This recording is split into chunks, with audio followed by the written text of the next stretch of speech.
Hi hello namaste welcome to our YouTube channel Janavani. Please subscribe our channel. నటసింహం Nandamuri Balakrishna Boyapati Seenu combination లో రూపొందిన అఖండ 2 December 5న release కి సిద్ధమైంది. అఖండ సినిమా మంచి విజయం సాధించడంతో అఖండ 2 పై మంచి అంచనాలు ఉన్నాయి. సీక్వెల్స్ కి ఆదరణ బాగుంటుందన్న సెంటిమెంట్, మీడియా ఇచ్చిన హైప్, కాంబినేషన్ క్రేజ్ కలిపి ఈ సినిమాని బయ్యర్లు భారీ రేట్లు కొన్నారు.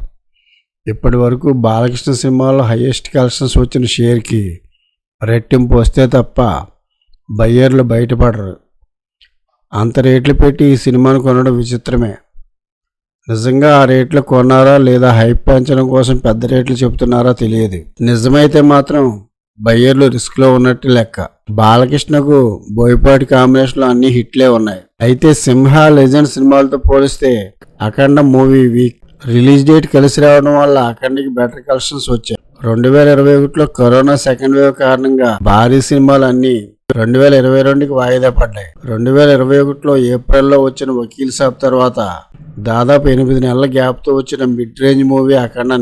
డిసెంబర్ 2న రిలీజ్ అయిన ఈ మూవీ సినిమాలకు బాగా గ్యాప్ రావడంతో జనం ఆదరించారు. సినిమా పరంగా అయితే జస్ట్ ఓకే మూవీ. అఖండ తర్వాత వచ్చిన బాలకృష్ణ 3 సినిమాలు వీరసింహారెడ్డి, భగవంత్ కేసరి, డాకు మహారాజులో ఏది ఫ్లాప్ అనిపించుకోలేదు. కానీ అవేవి కూడా బ్లాక్ బస్టర్లు కూడా కాదు. ఇట్లో అనిల్ రావిపూడి డైరెక్షన్ లో వచ్చిన భగవంత్ కేసరి మంచి సినిమా. అయితే సినిమాకి తగ్గ రెవెన్యూ రాలేదు ఈ సినిమా.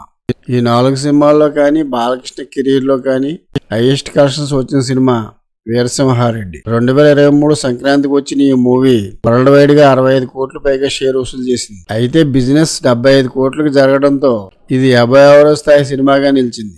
ఇప్పుడు వీరసింహారెడ్డి వసూళ్లకు దాదాపు రెట్టింపు కంటే పైగా అఖండ థియేట్రికల్ బిజినెస్ జరిగింది అంటున్నారు. దానిలా ఇది సంక్రాంతి సినిమా కాదు. ఈ రేంజ్ బిజినెస్ కు వర్కౌట్ కావాలంటే అఖండ 2 మామూలు టాక్ సరిపోదు. బ్లాక్ బస్టర్ యునానిమస్ టాక్ రావాలి. అప్పుడు కూడా కష్టమే.